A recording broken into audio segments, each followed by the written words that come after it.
Welcome to the definitive guide to how to run high ticket offers with Facebook ads. And I know a lot of people are trying to run high ticket offers. We're talking $500, $600, $800, $1,000, $2,000, $5,000, $10,000 offers. Places where you cannot leave the learning phase with Facebook reliably, where you cannot use conversion campaigns to reliably drive to overall success. We're going to talk about the volume and quality of traffic that you can bring and what other objectives you can try to focus on Facebook.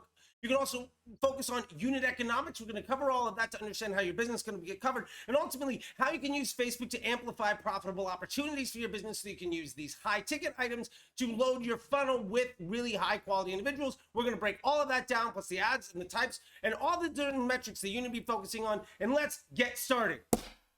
First off, I just want to say thank you very much. I know you could be literally anywhere on the internet right now, and the fact that you're here means the world to me. I'm going to make sure that this is absolutely of the best value to you. And if you need any other stuff, please go to links.facebookdisruptor.com and we can start to work together. So let's get started. Now, if you are running high ticket offers where your cost per sale is so high that you can't leave the learning phase, maybe your item is $200 or $2,000 and you can't drive that 25 to 30 conversions a week that it takes to leave the learning phase, and you can't get consistent results to do creative testing and all these other items, what are you supposed to do? Because everybody tells you in Facebook, you should be driving conversion campaigns all the time. And you know what? They're right if that's possible for your business. However, Facebook is phenomenal and ultimately doing one thing. Facebook is a market research and intent creation device. If you cannot utilize the budget appropriately to accomplish those business goals, it doesn't mean that you shouldn't be using Facebook. What it means is you need to be using Facebook to accomplish what it can do at scale to ultimately leverage your business most appropriately for the things that are ultimately the best overall results for your business. Now, what this ultimately means is you have to understand, what can your business do at scale? What can you afford to do? So let me give you an example of this. One of my students inside the Facebook Ads MBA program, wildly successful guy out of New Zealand, he's running a bespoke, high-end fly fishing reel business. Now his reels might run $800 to $2,000. They're amazing. It's called Epic Fly Reels. Great guy. Now the problem is you would have to spend $5,000 to $10,000 a day to get one campaign with a very limited number of ad sets to ultimately drive conversions on just the sale of that product in order to use Facebook to make sales on a conversion campaign.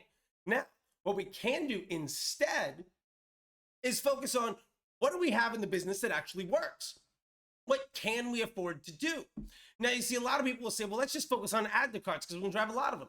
Do you really want a lot of add to carts? Is driving a lot of people that are not interested in buying but just want to abandon cart actually good for your business?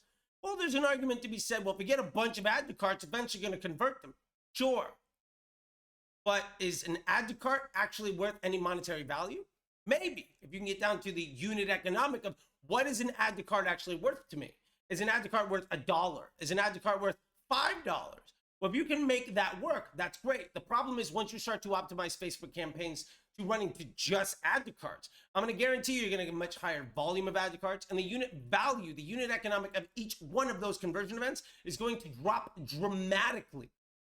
So then you say, well, let's just get page views. Let's just get a bunch of traffic to the site that maybe wants to view something. We'll get view content will be our conversion objective. Great. But again, what's the unit value of a view content? Now you could say, well, if I get X amount of view contents a month and I make X amount of money a month from everybody that comes to my site, I know that a view content is worth $1 or 50 cents, right? Whatever it happens to be. Now the problem is, again, just like add to carts, if you are focusing on just view content, you are focusing on driving a high volume of users that don't have a direct monetary value. And something where you can say, well, I'm going to use that to drive up the volume of my retargeting audience. Sure. Is retargeting actually a good idea for you? Again, if it's super high ticket, I'd argue the answer is no. Generally speaking, retargeting is a bad idea on Facebook because Facebook is absolutely best at curating customer journeys. So if you're just trying to get a whole bunch of people who aren't really legitimately interested in coming to your store in the hopes of trying to then force your advertising on a selection of folks who don't care to try to then cherry pick just the folks that actually do care, and hopefully for that to even work, you have to get your costs from $500, $1,000 to make a sale, down to $20 or $30 in that retargeting audience, just so you can spend enough money to get it out of the learning phase. Is that realistic? No. So even if that were to work, even if you were able to use Facebook in a way that it's not designed to be used, because it's not an intent or demand-based platform, it's not email, it's not search. Even if you were able to make that work, the unit economics for you to be able to actually run that campaign at a way that would allow you to monetize that attention reliably and at a profit is extraordinarily unlikely. You would need a 5, 10, 20, 50x efficiency improvement just to be able to run that at scale. And while you're doing that, you're also providing so many experiences to folks that don't want to see your advertising, that your CPMs and your advertiser score are going to be very negatively affected. As your advertiser score comes down, because you're forcing your ads on people that don't give a shit about you, your CPMs are going to rise because you are a bigger liability to Facebook's business model. You present yourself as somebody that is not algorithmically aligned with Facebook, and disrespecting their user base is bad for business. So ultimately, we have to figure out, what can you do? What works in your business for you to actually make money? Where is your business currently successful? Because ultimately, Facebook is a business model amplification and market research device. So now we have to really look at what works for you. Now, to go back to the fishing rod business, they know that basically everybody that opens an email is worth about $2. That's great. So now we have a question of, well, how do they run their business? The majority of their business is done through email and customer service because it's super high ticket. People don't buy nearly that often. So the LTV is hard to get a multiple on, and it's a very high AOV product. But we know that if we make a connection with that customer over time, and you see this exact same thing also happening in coaching businesses. We did the exact same thing working for cars and homes. Really what you're trying to do is generate trust so that personal relationship allows for a high ticket purchase. Now, with that being said, what do? Well, in this case, he knew the inflection point for his business was, if I get an email, if I get somebody to open an email, it's worth about $2. Now, maybe that doesn't mean that everybody that opens an email buys. That's fine. But every time he sends an email, which is maybe twice a week, when somebody opens it, the unit rate of that value to my business is worth $2.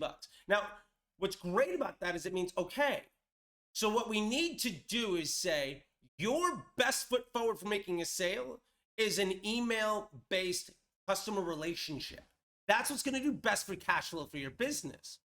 So why don't we focus on Facebook to generate a higher volume of people who are eager to accept and open your emails? If we then focus on Facebook as effectively a lead gen platform to grow volume of opportunities for customer relationships, now we can say, well, maybe we get an email for $5 or $10. Maybe not everybody opens. Maybe your value of an email open goes from $2 to $1.75. But if we know we're getting you an extra 500 or 1,000 emails a week, addresses, ultimately over time, you're getting a higher volume of people to open those open an email from you, just because you have a higher mountaintop to shout from. What ultimately works here is you're going to have to figure out the volume and unit economics of this, and we'll get to that in a minute. This is one example of how this works. Now, you see a lot of high-end coaches talking about doing this, so you just get sales calls coming in, right? And then you hire a salesperson to handle all of that. And all you're really trying to do is just get sales calls coming in, because you know there's a close rate on a sales call. If you have a 1 in 5 close rate, if you have a 5% close rate on sales calls, you need 20 sales calls in order to make a sale. So now you have to pay the person to handle those sales calls. So ultimately, you have to figure out, how much does it cost to get a sales call? If you multiply that by 20, then you know how much it costs to make a sale. And if there's a profit on that, plus you pay that person, that sales call person, your salesperson, to ultimately do sales calls for you, you can figure out how that business works. Now, what ultimately we're getting here is there's a lot of different ways of doing this. We also see this work in the world of just high-end retail. One of the people in the Facebook Ads MBA program, we were working on, they have a high-end retail business. They're doing couches and home furniture. where they might be $500 to $1,000 to $2,000, $5,000. Now they know the majority of their sales comes from folks that are coming into the store. So again, what does their business actually make money on? What is the core foundation of their core principles? What are they really good at monetizing? How is their business built to monetize attention? And then how do we amplify that so that they have the greatest opportunity of producing more revenue and profit? How do we do that in a way that we can test, in a way that we can measure, in a way that we can deliver consistent results and continue an investment in, so that ultimately we can monetize that at a profit? That's what it really comes down to, especially if you can't use Facebook for conversion campaigns. And there's plenty of people that cannot afford to do that. Maybe you only have 20, 30, 40 bucks a day. You can still run Facebook campaigns. You don't always have to go conversion. That's just a fallacy. Now, before we get started on the next part, I want to know if you have any questions, please feel free to comment below. Please subscribe if you like this video, hit like. Let me know anything else I can do for you, and let's get started on the next piece. The next part about this conversation is the volume and quality unit economics. And this is tremendously important. How does your business currently make money? Now, we talked about with Epic Fly Rods what the value of his emails are, right? We talked about with the furniture business. He knows he makes money when people come into the door. Now, ultimately, we have a unit value of a person that comes in the door. What it comes down to is you need to figure out a math equation that ultimately, with very high confidence, lets you know the unit value of the actions that people take before they come into your store. We also have to know that the conversion rate of these actions is not static. Almost everybody that I see talking about how to scale Facebook ads assumes a consistent conversion rate. Well, the honest truth is, when you amplify the volume of your investment into Facebook, when you spend more money, your ads are going to appeal to a slightly lower quality person, because every ad is making its own lookalike audience. That's how content works in an optimized CPM platform. If you disagree with that, that's fine. You're dead wrong. There's empirical data going back a very long time to say that's actually how the platform functions. There's other videos we can dive on that. If you have more questions about that, please comment below and I'm glad to answer them. That being said, what we're getting to here is trying to understand what are the most static benchmarks in your customer journey. Where is the inflection point where you can afford to amplify that part of the journey? Because you are able to drive enough actions that you can use Facebook's machine learning to your benefit. Because that's the real point here. If you can't get out of the learning phase, then the campaign you're running doesn't actually have that much value. And that's a hard truth that you're going to have to accept. So, if you have $500 a day to spend, realistically, that's $3,500 a week. You can probably afford to run things where your CPA or your CPL, your desired cost per action, is roughly around the $100 to $120 mark. Because you're driving between 25 and 40 actions a week, you're going to be able to leave the learning phase at a bare minimum. Now, if you can get actions for, say, $20, you might be able to spend $100 to $150 a day. So you have to understand, what is your available budget for the amplification of your business? Based on that budget, where throughout the customer journey are you ultimately able to find a place that you can afford to choose to amplify that aspect? And then from there, focus on working on the core competencies of your business to monetize that attention. And if you're hearing me, what I'm actually not saying is what conversion event in the funnel should you optimize towards, because that's not what we're talking about. We're not talking about just making more add to carts. We're not talking about making more view content. Because ultimately, if you're running a conversion objective, you should be optimizing towards the end goal. You need to be optimizing towards the end goal of that part of the funnel. And in high ticket spots where your item might be $200 or $10,000, the end goal for you might very well be, where do we pass it off from digital marketing to a real person? So maybe you have a sales team. Maybe you have customer service. Maybe you have email. Maybe you have salespeople.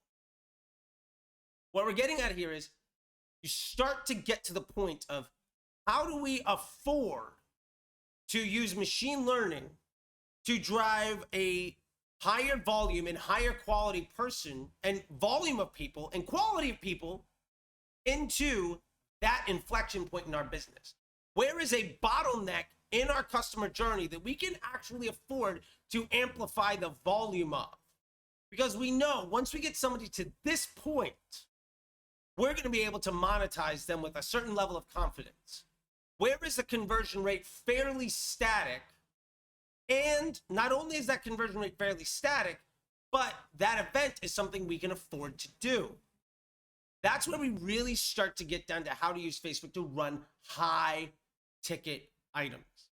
Now, several examples of this we've already gone over, but another one that we see often is if you are running a high ticket training program, for instance, and you know what I need is to fill my calendar with sales calls, because maybe I'm 1 out of 10 sales calls where somebody talks to me.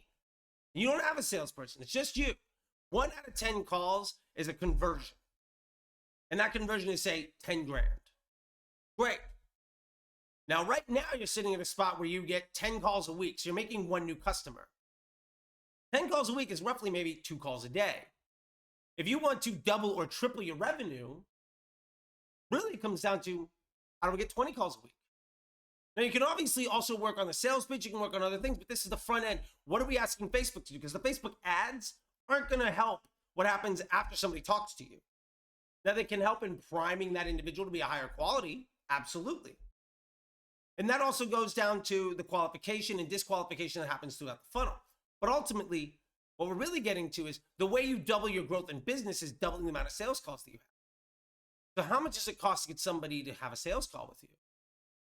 Now, in my experience, I've done this with a $10,000 thing, and it cost me roughly about $50 to $70 to get somebody to book a sales call. And I did about, let's assume that was the blended net cost, baking in the no call, no show. So the actual people to show up to a call, get on a call with me, let's say it was $50. If I wanted to scale a $10,000 offer and I needed to double the amount of sales calls that I had, and I was currently having 10 and I wanted to get to 20, that meant that I had to spend roughly enough money to get an additional 10 sales calls a week. That's $500 a week. That's a reasonable expectation of a conversion for me. Now, for me to actually do that, that means that realistically, 10 events a week is not enough for me to really get out of the learning phase. So what I was able to do was say, instead of spending $500 a week, let me spend $1,000 or $2,000 a week so that I'm getting way more sales calls than I can actually handle. And what that does is it creates a bottleneck. So now I can do a quality assessment of those leads for the sales calls so that I can improve my conversion rate on those sales calls, because I'm disqualifying everybody that's not good for my business. Now, ultimately what this means is maybe I'm spending $2,000 a week, and as a result, I'm making an extra $10,000 a week because I'm getting 1 extra person to come through a $10,000 offer. Now, at scale, there's a point where this breaks down because of the amount of time that you have.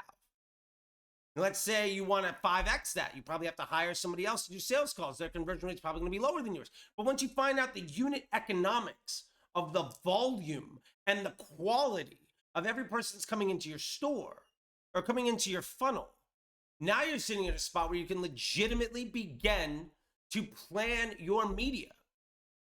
And at that point, we have to start focusing on amplifying the quality of the individuals, because volume creates an issue where you can't handle all of the opportunity, and you're going to get your conversion rate's probably going to go down. So how do we then start to turn the Facebook machine into something that understands what is a good or a bad lead? And at that point, when we're doing lead gen, what I often do, and I suggest to everybody that's running lead gen inside the Facebook Ads MBA program, what I'll do with them is say, let's pass back offline conversion events. Of all of the ads that we've run, which ones actually turned into students or buyers or people that took that offer? When we pass that back, we're going to start noticing by concept, by ad. Which ads are more likely to drive people that are more successful? We can retroactively get a cost per acquisition, even though we're not running Facebook ads to that acquisition event. Because we say, oh, we drove 4,000 leads, and out of that 4,000 leads, we got 50 customers. Great. Out of that situation, which that conversion rate may or may not be good for you, but we can understand, well, certain ads had a much lower cost per acquisition than others. We can start optimizing towards those ads that are better at driving a higher conversion rate customer into our sales funnel. Now our sales calls conversion rates goes way up, and we're making way more money, and we can even initially lower our investment at the growth of the business and still profit more. That's the kind of thing that we're talking about, especially when we're going on high ticket items. Again, if you have any questions around any of this stuff, please feel free to comment with any of them. Please feel free to ask. If you're liking this video so far, please smash the like button. Don't be afraid to subscribe. Go to links.facebookdisruptor.com if you want to know more things to help. Now, let's break down to the last piece here, because I think it's incredibly important. What we need to understand is that Facebook ultimately amplifies profit opportunity. So what we are trying to do more than anything with any type of campaign that we're running on Facebook or literally any other paid media platform, especially optimized CPM platform, where your goal is not to generate a ROAS, because if you're still running Facebook ads or TikTok ads or YouTube ads on a basis of a ROAS, you are years behind what you should be looking at.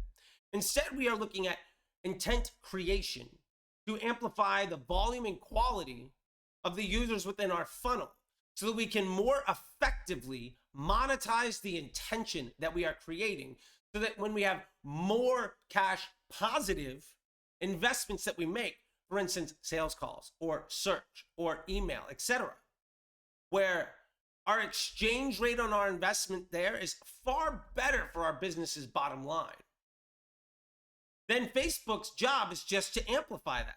Just like you think of, well, Facebook, I'm going to run more prospecting so I can get more retargeting. I understand that. Now let's use Facebook properly. Facebook is the entire platform is intent creation, effectively top funnel, so that you can then monetize that attention through search, email, sales calls, whatever. Because those, they're not the retargeting place.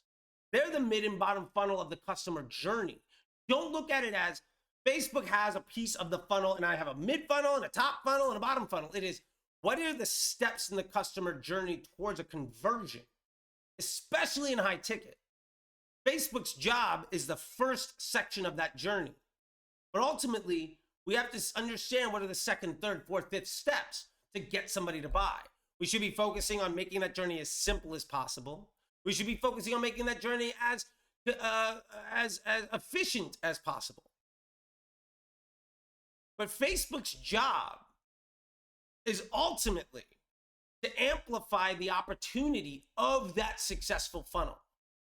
Now, one of the easiest ways of mapping this out, especially if all of this work is done on a website, is you can use Google Analytics. Now, this is one of the few times where I actually think Google Analytics is of any value. And what you can do is say, of everybody that lands on my initial landing page, how many people make it to step 2? How many people make it to step 3? How many people buy on step 4? Let's say you have a 4-step funnel. And that's a really easy way of saying, I have URL A. How many people from URL A make it to URL B, C, and D? This is called funnel analytics. Now, when you go through that, you're going to see that there's maybe 20% of people that land on landing page A make it to landing page B, and then 80% make it to C, and then like 90% make it to D. Great, just get way more people into funnel A, or make it from 20%, 30 or 40 to get to step B. Once you find out where the bottleneck is in your business, you can ultimately focus on how do I overcome this bottleneck or make that bottleneck more efficient. If I've got a giant hose going down to like a garden hose, down to like just a spigot, if I want to get more coming out the backside, there's a certain spot where I'm losing the majority of the attention that I'm paying for and the attention that I'm generating. That intent is getting lost somewhere down the way. So if we can ultimately figure out where that intent is getting lost, we have the option of either amplifying the volume of people that go into that system, basically saying, well, if I know I get 80% of people that go from point A to point B drop off, but after that, like 75% of people convert and I want to double my business, I probably just need to get maybe 2.5 times as many people in the front end. That's a realistic expectation. I'm probably going to double the business. Now, that is what you use Facebook ads for. So in that case, you're using Facebook ads not to drive more add to carts, not to do more view content, it's not to do more link clicks, but what is that actual action that is step one of your business where you know you have a highly converting funnel after the fact? And then how do we choose that as the conversion event of our campaigns? Now, maybe that's lead gen. Maybe that's a sign up. Who's to say that your conversion campaign couldn't be a newsletter? And instead of being a purchase, it could be a sign up or a subscription. Who's to say that that conversion event has to be somebody giving you their credit card information? That conversion event might just be they went from step A to step B. Now Facebook is going to be able to use machine learning to get people who are more likely to go from first touch to step B. Now you're using Facebook's machine learning and database systems to ultimately generate a more effective over time version of getting somebody through that funnel. So Facebook is working on amplifying not only the volume of people that come into step A, but also working on the quality of people so that step A gets to step B faster or more effectively or more efficiently, which ultimately improves the conversion rate of all of the traffic that you're getting down the funnel. So you have to start looking at the funnel in this way. And again, it's not top of funnel, mid funnel, bottom funnel. It is step 1, 2, and 3 in the touch points of your relationship with those people. And the same thing happens in low ticket, but generally speaking, that happens by the ad and then the landing page and then the checkout process. That's step 1, 2, and 3. In high ticket, it has way more to do with the advertising, the development of that relationship, and then understanding the financial and time commitment to get somebody to make that purchase. That's very much the same thing as ad, landing page, checkout, but in this case, it's ad, relationship, and then monetization. Same steps, but instead of top, mid, and bottom, where you're still trying to get somebody to actually want to make a buying behavior, you're trying to get them to the point where you're having a relationship that you can monetize. Then you can work on the quality of your ability to monetize that relationship. Then you can understand where are you really strong, drive as many people to the inflection point of where you are really good. How do you afford to do that? And then you make that inflection point better. And if you can figure that out, which takes time, you are going to be massively successful.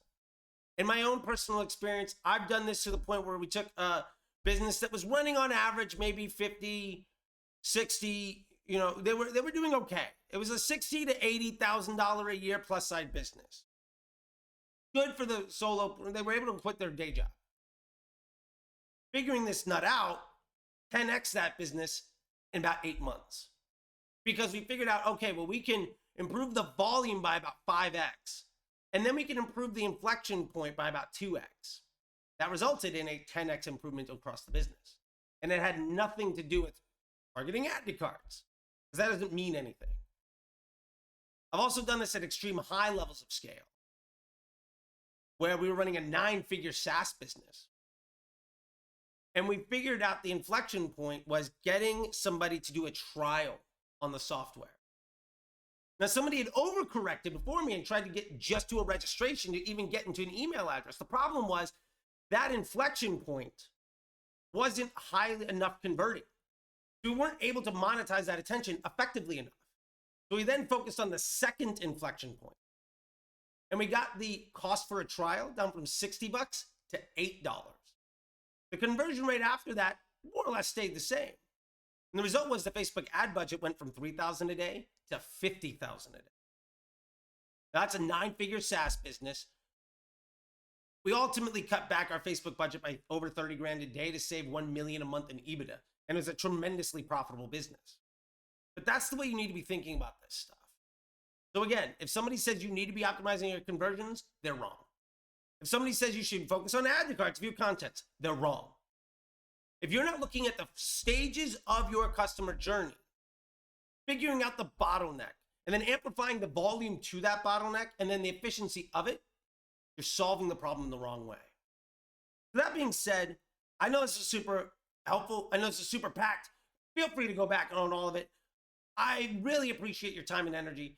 If you're still here watching this, don't forget to hit like, subscribe, share this to your friends. Let me know anything else I can do to help you out. If you want to work with me, go to links.facebookdisruptor.com, sign up for everything else. And hey, if you're watching on YouTube, they say that you might like this video or that playlist, or maybe it's that playlist in this video, who knows? And, hit that button, subscribe, ring the bell. I'll see you on the internet.